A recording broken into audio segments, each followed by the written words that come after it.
The royal auction hall smelled of polished oak, hot wax, and fear. Elara stood at the end of a raised platform with 5 other captives while noble buyers filled the tiered seats below. She kept her hands folded in front of her and her eyes on the floor. Looking frightened only encouraged men like the auction master. Fine breeding stock, trained attendants, skilled craftsmen, he announced brightly, as though none of them could hear him. Something suitable for every household. Elara almost laughed. She had been listed last because she was the least desirable purchase. Packless. No verified family. No useful history anyone trusted. Old pale restraint scars circled one wrist, and the records attached to her name began years after her earliest memories. Even she could not explain the missing pieces. A frightened young captive beside her began breathing too quickly. "Don't look at them," Elara whispered. The girl's fingers shook. "Look at me instead." Elara turned slightly, blocking some of the crowd from the girl's view. Without thinking, she hummed a few quiet notes. It was a melody that came to her sometimes when she was afraid. She never remembered where she had learned it. The girl's breathing slowed. Then the enormous doors opened. Every conversation stopped. Alpha King Kale entered with his daughter beside him. Elara had seen powerful wolves before, but none carried authority like him. He did not need to raise his voice or bare his teeth. The room simply changed around him. The little princess was different. 6-year-old Lyra walked beside her father with one small hand wrapped around his fingers. She wore a dark blue dress and a solemn expression far older than her face. Elara had heard servants whisper that the child had barely spoken in public since losing her mother. The auction master bowed so deeply his smile nearly touched the floor. "Your Majesty, Princess Lyra. An honor." Kale gave him a curt nod. Perhaps hoping to entertain the royal child, the auction master spread his arms toward the platform. Would the princess care to choose one? A ripple of laughter passed through the nobles. Warriors straightened. Musicians smiled. 2 trained attendants lowered their heads gracefully.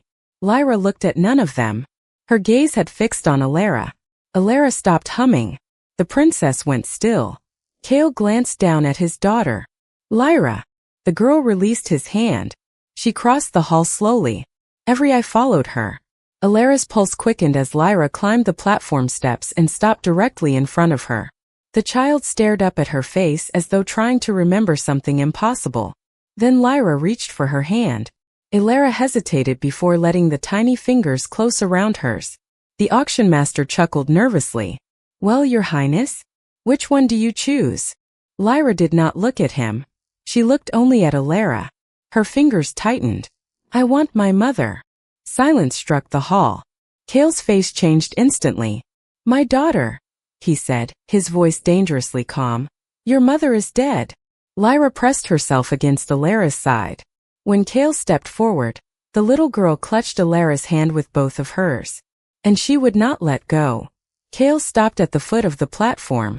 For several long seconds, no one in the auction hall moved. Elara could feel Lyra trembling against her side. The child's grip had become almost painful. Both small hands wrapped around Elara's fingers as if letting go would make something terrible happen. "Lyra," Kale said again.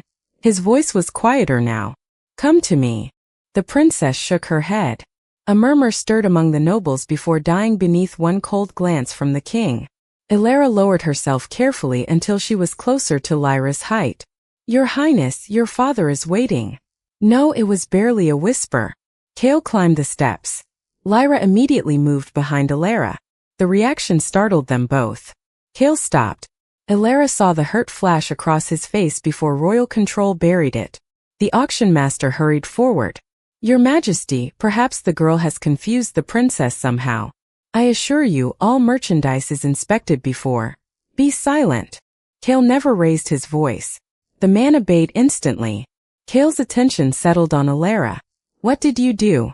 "Nothing, Your Majesty. My daughter has never seen you before." "As far as I know, I have never seen her." "Either." His eyes narrowed at the qualification. "As far as you know?" Elara glanced at Lyra. "There are years of my life I don't remember clearly." She offered nothing more. There was nothing more she could honestly give him. Kale looked toward the guards. "Separate them." 2 guards approached. Lyra screamed. The sound tore through the hall with such raw panic that both men stopped. She wrapped her arms around Elara's waist, burying her face against her. No! No! Elara instinctively placed a hand against the child's back. Don't touch her, Kale snapped. Elara immediately lifted her hand. But Lyra only cried harder. Kale stared at his daughter, his anger giving way to something far more unsettled. Enough! He ordered the guards. They retreated. The king looked at Elara again. How much? The auction master blinked. Your Majesty? For the woman. Understanding dawned across the man's face. He named a price. Kale did not bargain. Minutes later, Elara's ownership papers had changed hands. She felt no relief. A different name on a document did not make her free. Outside the auction hall, Lyra still refused to release her. Kale walked beside them in rigid silence until Elara finally spoke. Your Majesty. He looked at her.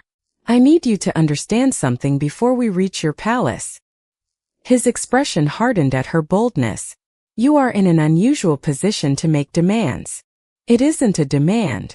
Elara looked down at Lyra. I will follow your rules. I will care for her if that is what you require. But I will not tell her I am her mother. Lyra's fingers tightened. Kale studied Elara as if he had expected something entirely different. You could use what she said to improve your position. I could also lie to a grieving child. I won't. For the first time, suspicion in his face shifted into uncertainty. By evening, that uncertainty had only deepened. At dinner, Lyra refused almost everything placed before her until Elara quietly sat several feet away. Only then did the princess begin eating. Later, an attendant tried to brush Lyra's hair. The child pulled away. Elara waited until Lyra looked toward her. May I? After a moment, Lyra nodded. Elara worked slowly through the tangles, never pulling when the child stiffened. Soon Lyra's shoulders relaxed. Kale watched from the doorway. Elara pretended not to notice. Then Lyra spoke. Sing it. Elara paused. Sing what? The song. A strange chill moved through her. She hummed the same few notes she had sung at the auction. Lyra turned around eagerly. The rest. Elara searched her memory and found only darkness beyond the familiar fragment. I'm sorry, she whispered. That's all I know. From the doorway came a sharp intake of breath. Elara looked up.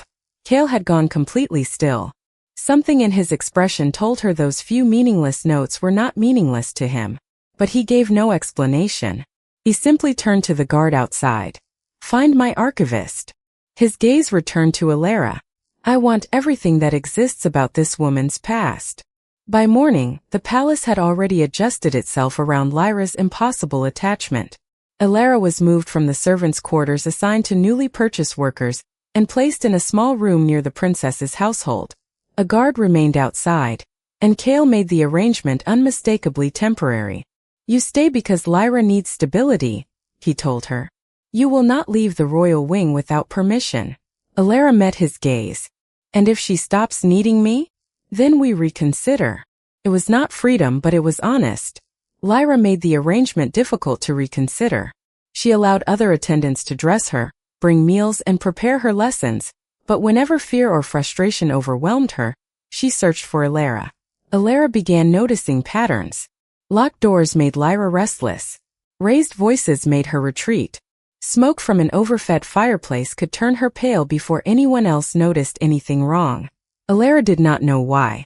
More troubling was the uncomfortable sense that she understood those fears. Several days later, a crash echoed from somewhere beyond the princess's rooms. Servants shouted in the corridor. Lyra vanished. Princess, an attendant called. Kale arrived moments later, his expression sharpening when he saw the empty room. Where is she? No one knew. Guards began searching. Elara looked around instead. A narrow cabinet beneath the window stood slightly open. She crossed the room and crouched. Lyra was curled inside, knees pressed against her chest. There you are. The child recoiled deeper into the darkness. An attendant hurried forward. Your Highness, come out immediately. Elara raised a hand. Please. The woman hesitated. Elara lowered herself to the floor and crawled halfway into the cramped space. She did not reach for Lyra. She simply Saturday, you don't have to come out yet. Lyra stared at her. Outside, Cale appeared beside the attendants. Elara could feel his attention on her, but she kept her eyes on the child. When you're ready, she said, we'll come out together. Slowly, Lyra's breathing eased. After several minutes, one small hand reached through the darkness. Elara took it. Lyra crawled out by choice. Cale said nothing as his daughter passed him, but something in his expression had changed. Later that afternoon, Elara helped Lyra prepare for bed. The princess pulled a small silver wolf charm from beneath her collar and began turning it between her fingers. Elara had seen it before without paying attention. This time, when Lyra placed it in her palm, something broke open inside her mind. Smoke. Not fireplace smoke. Thick choking smoke. A scream somewhere close. Her own hands covered in blood. And beneath everything, the desperate cry of an infant. Elara jerked away. The charm struck the floor. Elara. Lyra stared at her. Elara could not answer. Her heart hammered as though she had been running. Cale stepped through the doorway. What happened? Nothing. His eyes moved from her face to the silver wolf lying between them. That did not look like nothing. Elara bent to retrieve it, but her fingers trembled before they reached the metal. I remembered something. Cale became very still. What? Smoke. She swallowed. Someone screaming. Blood on my hands. And Elara closed her eyes, searching for the fragment again. It was already disappearing. A baby crying. Cale's gaze dropped to the charm. Elara saw the questions forming behind his eyes, but he did not answer them for her. Instead, he picked up the silver wolf and returned it to Lyra. That night, the archivist's investigation continued. And for the first time, Elara no longer wondered only why the princess believed she knew her. She began wondering whether, somewhere inside the years missing from her own memory, she had once known Lyra too. By the end of the week, Lyra's attachment to Elara was no longer something the palace could keep private. The princess made certain of that herself. During a formal gathering in the royal hall, Lyra was expected to remain beside Cale, while counselors and noble families presented petitions. Elara had been ordered to stand near the rear wall with the attendants, far enough away that no one could mistake her position. For nearly an hour, Lyra obeyed. Then voices rose during an argument between two nobles. Elara saw the change immediately. Lyra's shoulders tightened. Her fingers curled against her dress. She glanced toward the doors, then toward the crowded room. Before Cale could reach for her, she stepped away from him. She crossed the hall, straight toward Elara. The whispers began before Lyra reached her. Elara lowered herself slightly. Are you all right? Lyra said nothing. She simply took Elara's hand. Every noble in the room saw it. A counselor near the throne exchanged a troubled glance with the man beside him. Others stared openly. Cale ended the gathering early. The reaction came quickly. Lord Varric requested a private audience before the hall had fully emptied. He was one of Cale's senior counselors, a man whose political faction had helped preserve stability after Queen Seraphine's death. Elara was leaving with Lyra when his words reached her. This cannot continue, Your Majesty. Cale's expression hardened. Choose your next words carefully. The court is already talking. First the auction. Now this. Some believe the woman has influenced the princess. Elara stopped. Varric noticed. His gaze moved over her with controlled distaste. A slave becoming indispensable to the heir is dangerous. I am standing here, Elara said. Varric looked surprised that she had spoken. Cale looked irritated, though not entirely with her. Take Lyra to her rooms. Elara obeyed. But later Cale came to find her. You should not challenge my counselors publicly. And they should not discuss me as though I am furniture. You were purchased in an auction. I remember. The words came sharper than she intended. Cale went silent. Elara forced herself to breathe. Lyra crossed that room because she was frightened. Everyone saw disobedience or scandal. No one asked why. I know my daughter. Then listen to her. His eyes narrowed. Elara continued before caution could stop her. She does not need everyone deciding what she feels before she can express it. She needs someone willing to wait long enough for her to show them. Cale stared at her. For a moment Elara expected anger. Instead, his gaze shifted toward Lyra's closed bedroom door. When he spoke again, his voice was quieter. You think I haven't been listening? I think you've been protecting her so hard that sometimes those become different things. Kale left without answering. The following morning, the archivist brought the first results of his investigation.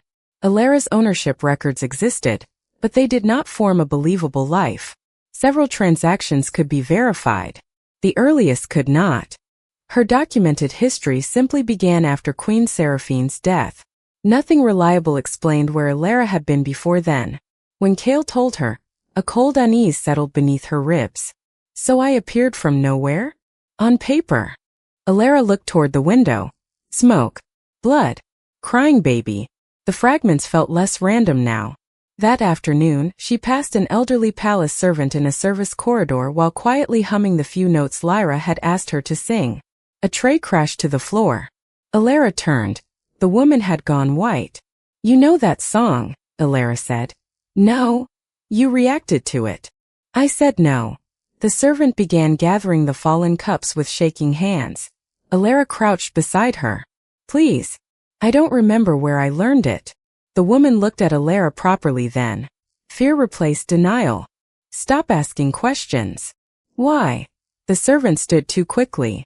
Some things survived because people learned not to remember them. She hurried away. Elara went directly to Kale. Guards searched for the woman before sunset. Her quarters were empty. Her belongings remained. The servant herself was gone. Kale stood in the abandoned room, staring at the untouched bed. Elara watched his expression change. For the first time, suspicion was no longer directed only at her. Someone inside the palace was afraid of what she might remember. Someone inside the palace was afraid of what she might remember. 2 days later, smoke filled the eastern corridor. The first alarm bell sent servants rushing toward the stairwells. The second brought guards running past Elara toward the outer wing, where a fire had broken out in a storage room. It should have been a controlled evacuation. Then Elara heard someone shout that Princess Lyra was missing. Her stomach dropped. She found Kale at the intersection outside the royal wing, issuing orders to his guards. She was with her attendants, he said when he saw Elara. They lost sight of her when the smoke reached the corridor. Elara looked toward the gray haze curling along the ceiling. Smoke. Lyra would not run toward people. She would hide. I know where she might go. A guard caught Elara's arm as she moved. Let her, Kale ordered. Elara ran. She checked beneath a staircase first, then an empty linen room. Nothing. The smoke thickened. She remembered Lyra beneath the window cabinet, making herself small while adults shouted around her. Not where everyone would search. Where she could disappear. Elara reached a narrow sitting room near the end of the corridor and dropped to her knees beside a low storage recess built into the wall. Lyra. Silence. Then a tiny cough. Elara pulled open the door. Lyra was curled inside, both hands pressed over her ears. I found you. The girl stared at her through frightened eyes. Elara did not drag her out. She held out her hand. We need to leave. But you choose when you take my hand. Another alarm bell rang. Lyra flinched. Then she reached. Elara pulled her close and guided her into the corridor, keeping herself between the child and the worst of the smoke. They moved quickly, following the evacuation route until guards appeared through the haze. Kale was behind them. Lyra. The control vanished from his voice. His daughter ran to him. Kale dropped to one knee and caught her against his chest. For several seconds he simply held her. Then his eyes found Elara. There was no suspicion in them this time. Later, once the fire was contained and the royal wing declared safe, Lyra refused to sleep unless Elara remained beside her. Elara sat near the bed with the child's hand wrapped around two of her fingers. Kale stood at the opposite side. She used to hide after her mother died, he said quietly. For months. Elara looked at him. I thought she had stopped. She learned to hide it better. Kale absorbed that without defending himself. His gaze dropped to their joined hands. I have spent years surrounding her with guards, tutors, physicians, attendants. Everything I thought could keep her safe. His voice roughened. And you walked into an auction, and somehow she feels safer with you than she has with any of us. Elara looked at the sleeping child. I don't know why. I believe you. The words surprised her more than accusation would have. Their eyes met across Lyra's bed. For the first time, Elara felt that Cale was not examining a slave, a suspect, or a mystery. He was seeing her. The moment frightened her in a way his suspicion never had. The archivist arrived the next morning with evidence that changed the investigation. He had traced Elara's earliest surviving ownership record to a trader operating outside the capital. According to that document, Elara had entered the region years after Queen Seraphine's death. But a separate municipal record placed a young woman matching Elara's name and description inside the capital during the week of the assassination. Cale read the page twice. That cannot coexist with the ownership record. Unless one of them is false, Elara said. The municipal record predates any reason you would have to invent this story. Elara's pulse quickened. So I was here. Yes. Smoke returned to her mind. Blood across her hands. An infant crying somewhere she could not see. Cale laid the two records beside each other. This was not a clerical mistake. Elara stared at the false history that had defined most of her life. Someone had not merely forgotten where she came from. Someone had made certain no one could find out. And somewhere inside the years stolen from her memory lay the reason why. And somewhere inside the years stolen from her memory lay the reason why. Cale stopped treating the investigation as a search into Elara and began treating it as something they were uncovering together. He showed her the records the archivist recovered. Elara studied names, dates, and transactions, but nothing opened the locked spaces in her mind. Places did. A narrow service corridor beneath the western staircase made her stop so abruptly that Cale nearly walked into her. What is it? Elara touched the stone wall. I know this. You have been through this part of the palace since arriving. No, she shook her head. Not like this. She closed her eyes. For one instant the corridor changed. Smoke crawled along the ceiling. Someone was shouting behind her. Her lungs burned. Then it vanished. Elara opened her eyes. I was running. With whom? I don't know. They continued. At a damaged stairwell sealed from regular palace traffic, the smell of old cedar drifted from exposed beams. Elara's knees weakened. Cale caught her elbow. A flash firelight. Blood. Something small pressed against her chest. Elara gasped. What did you see? I was carrying something. Cale's hand remained beneath her arm until she steadied herself. Lyra. I don't know. She pulled away, frustrated. I refuse to turn fragments into answers just because we want them to fit. Cale watched her for a moment. Good. The answer surprised her. You would rather I told you what you wanted to hear? I have enough people at court for that. Despite herself, Elara smiled. It disappeared when Lord Varric confronted Cale later that day. The counselor did not bother hiding his disapproval. Rumors are spreading beyond the palace. The heir calls a slave her mother, and now the king personally escorts that slave through restricted corridors. Elara has a name, Cale said, and your majesty has a kingdom. Varric lowered his voice. Stability after the queen's death was purchased at enormous cost. Do not endanger it over a woman whose history cannot even be verified. Elara saw Cale's jaw tighten, but Varric's warning followed her long after he left. That evening, Lyra climbed onto the bench beside Elara and rested her head against her arm. Mama! Elara's chest tightened. She turned gently toward her. Lyra, look at me. The child obeyed. I care about you very much. But your mother was Queen Seraphine. I cannot take her place. Lyra frowned. Your mama. Why? For several seconds Lyra struggled for words. Then she touched Elara's hand. Safe. Elara stopped breathing. Lyra pressed the hand against her cheek. I remember safe. Across the room, Cale had gone silent. Later, after Lyra slept, he found Elara alone. He held a folded document. What is that? Your freedom. Elara stared at him. Cale placed the papers on the table between them. The transfer has been completed. You are no longer my property. She did not touch them. Because of what Lyra said? Because whatever happened years ago, it does not justify what happened to you afterward. Elara finally picked up the papers. For years she had imagined freedom as a door opening. Now the door stood open, and leaving felt more complicated than captivity ever had. You can go, Kale said. Whether this investigation proves you knew Lyra or proves you never met her, this remains yours. Elara looked at him. And if I stay? His expression softened. Then you stay because you chose to. The archivist interrupted them before either could say more. He carried a small inventory ledger recovered from records made after the assassination. One entry had been marked lost during the chaos. A silver wolf charm belonging to the infant princess. Elara read the description twice. Her mind returned to Lyra placing that same charm in her palm. Smoke. Blood. A crying infant. Something small against her chest. The pieces still refused to become a complete memory. But one fact no longer could be dismissed. The object officially lost on the night Queen Seraphine died had somehow remained with Lyra. And when Elara touched it, her forgotten past had answered. And when Elara touched it, her forgotten past had answered. By the following afternoon the answer seemed ready to destroy her.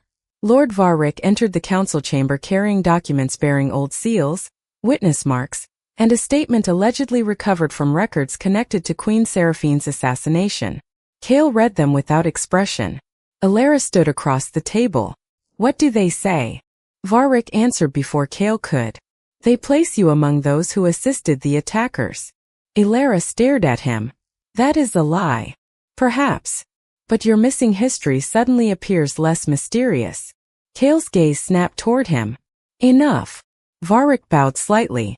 The council will demand her removal from the royal household. If your majesty refuses, they will ask whether your judgment has been compromised. Elara looked at Kale. He did not believe the accusation. She could see that. But belief was no longer the only thing at stake. Until the documents could be disproved, keeping her beside Lyra gave Varric exactly the weapon he wanted. Kale dismissed the counselors. When they were alone he approached Elara. I need you outside the royal wing. The word struck harder than she expected. You think I did this? No, then why? Because whoever created those records wants you close enough to blame and vulnerable enough to remove. Elara laughed once without humor. Everyone always has a reason for deciding where I belong. Kale flinched. She picked up the freedom papers she had begun carrying with her. These say I can leave. Yes. Even now. His answer came slowly. Yes. That should have felt like victory. Instead, as Elara walked toward the palace gates, the old wound inside her opened again. Auction masters had assigned her value. Owners had assigned her purpose. Courts had assigned her guilt. Now even a man who believed her was deciding that the safest place for her was somewhere else. She reached the outer passage before something about Varric's documents returned to her. A phrase. The statement described the attackers escaping through a cedar stairwell beneath the old residence. Elara stopped. That stairwell had been sealed from regular palace traffic.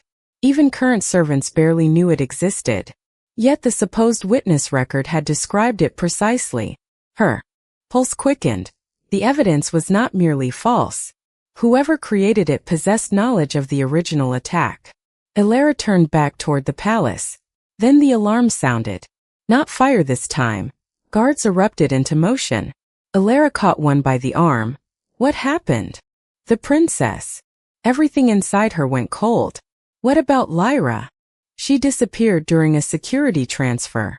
Elara released him. The gates stood behind her. Beyond them waited a life no owner could command. Freedom. For years she had dreamed of reaching exactly this place. She could walk through. No one could legally drag her back. Then she remembered Lyra curled inside the cabinet. Lyra reaching through darkness for her hand. Mama. Safe. I remember safe. Elara folded the freedom papers and pushed them inside her coat. She turned away from the gates. A guard blocked her path. You were ordered out of the royal wing. I'm not going to the royal wing. Then where are you going? Elara thought of the cedar stairwell. The old corridors. The fragment of herself running through smoke with something small held against her chest. To find the princess. You're under suspicion. Then arrest me afterward. She moved past him. This time, when she entered the forgotten corridors beneath the palace, she did not wait for Kale to guide her. Her body seemed to recognize turns her mind could not explain. Left beneath the western stairs. Down through the narrow service passage. Past the damaged cedar beams. With every step, fragments pressed harder against the darkness in her memory. Smoke. Screaming. Blood. A child. Ahead, somewhere beyond the abandoned section of the old royal residence, Elara heard a faint sound. A frightened little voice. She stopped. Elara. Lyra. Every instinct told her that whoever had taken the princess might be waiting beyond the darkness. Behind Elara lay freedom. Ahead lay the people who had stolen her past, and perhaps the truth she had spent years unable to remember. Elara stepped forward anyway. The passage opened into a ruined chamber beneath the oldest section of the royal residence. Lyra stood near the far wall, guarded by two men Elara recognized from Varric's household. The sight of the child should have sent Elara running toward her. Instead, the room stopped her cold. Burned cedar. Blackened stone. A narrow doorway half concealed behind a collapsed wall. Memory struck without warning. Not fragments this time. Everything. Years earlier, Elara had been a young servant in this palace. She remembered bells ringing in the night. Men moving through corridors where they did not belong. Smoke pouring beneath doors. She remembered entering this chamber and finding Queen Seraphine bleeding on the floor. And beside her a baby screaming. Lyra. The dying queen had pushed her daughter toward Elara. Take her. Elara had obeyed. She had wrapped the infant against her chest and run through the service passages while the palace burned around them. Lyra had screamed until Elara began humming. Those notes. The same unfinished lullaby. Elara had pressed something silver into the baby's tiny hand to keep her attention focused. The wolf charm. She remembered Lyra gripping it. Remembered blood on her own hands from carrying the wounded queen first and then the child. Remembered reaching safety. Then men had found her before she could return. They had dragged her away. Questions. Blows. Restraints. A succession of locked rooms and unfamiliar faces followed until memory itself became broken pieces. She had not disappeared accidentally. Someone had erased her. Elara. Lyra's frightened voice pulled her back. One of the guards reached for the child. Elara stepped forward. Don't touch her. A slow clap sounded from the doorway behind them. Lord Varric entered. You should have taken your freedom. Elara looked at him. You knew me. I knew there was a servant who survived. His expression hardened. We ensured no witness could connect that night to the people who made it possible. You proved unexpectedly difficult to kill without attracting questions, so you were moved instead. Into slavery. Into obscurity. Elara understood then why her records had begun from nowhere, why the elderly servant had been terrified, why evidence had suddenly appeared against her. Varric had not feared what Elara knew. He had feared what she might remember. Footsteps thundered somewhere beyond the chamber. Varric heard them too. His calm fractured. He seized Lyra and pulled her toward the concealed passage. Elara knew that passage. She had used it once before. And she knew where it led. There was another exit behind her. She could reach it before Varric reached the child. Freedom was still possible. Instead, Elara followed Lyra. Above them, Kale faced a different choice. Varric's remaining allies had already delivered their terms. Suppress the recovered evidence, blame the old assassination on dead conspirators, and preserve the council coalition that had stabilized the kingdom after Seraphine's death. Lyra would be returned. Elara would disappear. The throne would remain secure. Kale looked at the documents laid before the assembled council. Then he ordered the chamber doors opened. No, the council erupted. Kale did not retreat.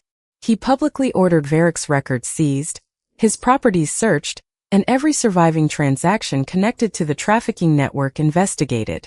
Several nobles protested that he would tear apart the alliances supporting his crown. Then they were never supporting my crown, Kale said. They were protecting themselves. Below the palace, Elara followed the passage until she heard Lyra crying ahead. She remembered where the tunnel narrowed, where a second service route intersected it. She took the shorter path. When she emerged, Lyra saw her. Elara! The child twisted free for one crucial second and ran. Elara caught her. Varric's men moved after them just as royal guards entered from the opposite passage. Kale was with them. The confrontation ended quickly once Varric's escape routes were cut off. His own falsified records, the recovered archive trail, the missing servant's disappearance, and the trafficking transactions gave Cale enough evidence to order him detained without relying on confession. Cale reached Lyra first with his eyes, as though he needed to see that she was alive before he could breathe. Then he looked at Elara. Lyra clung between them. Later, when the corridors were secure, Elara told Cale everything she remembered. She had never been Lyra's mother. She had been the terrified young servant Queen Seraphine trusted when everyone else failed. Lyra had not recognized a blood bond at the auction. She had recognized a voice, a melody, a touch, the feeling of being carried through smoke by someone who refused to leave her behind. Cale closed his eyes. You saved my daughter. I chose not to abandon a baby. That choice saved her. Elara looked down at the freedom papers still inside her coat. Once she had carried Lyra through these passages because a dying queen commanded her to. Today, no queen had commanded anything. No king owned her. She had returned because she chose to. Cale seemed to understand. He did not command her to remain. He did not claim her. He simply asked, "What do you want now?" Elara looked at Lyra, then back at him. For the first time in years, the answer belonged entirely to her. For the first time in years, the answer belonged entirely to her. Elara did not give it immediately.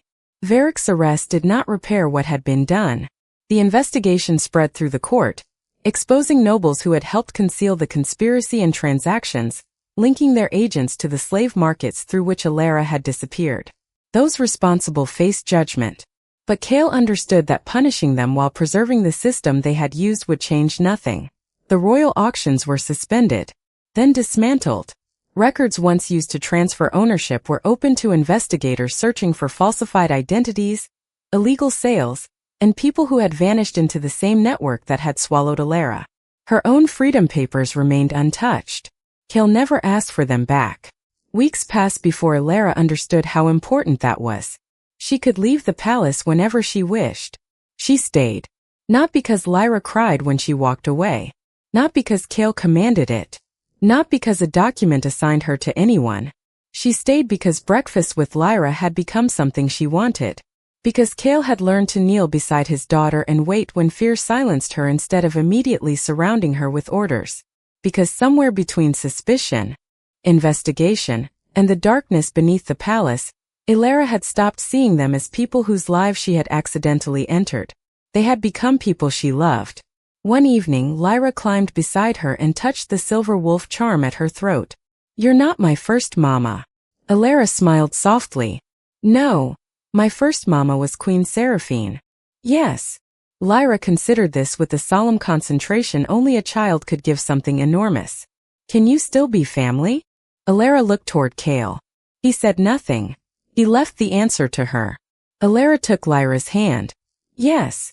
Only after that choice was hers did something quieter become possible between Elara and Cale. He did not offer her a title as payment for saving his daughter. She did not need one to prove her worth. What grew between them had begun with suspicion, changed through respect, and survived the moment when Elara had possessed every right to walk away.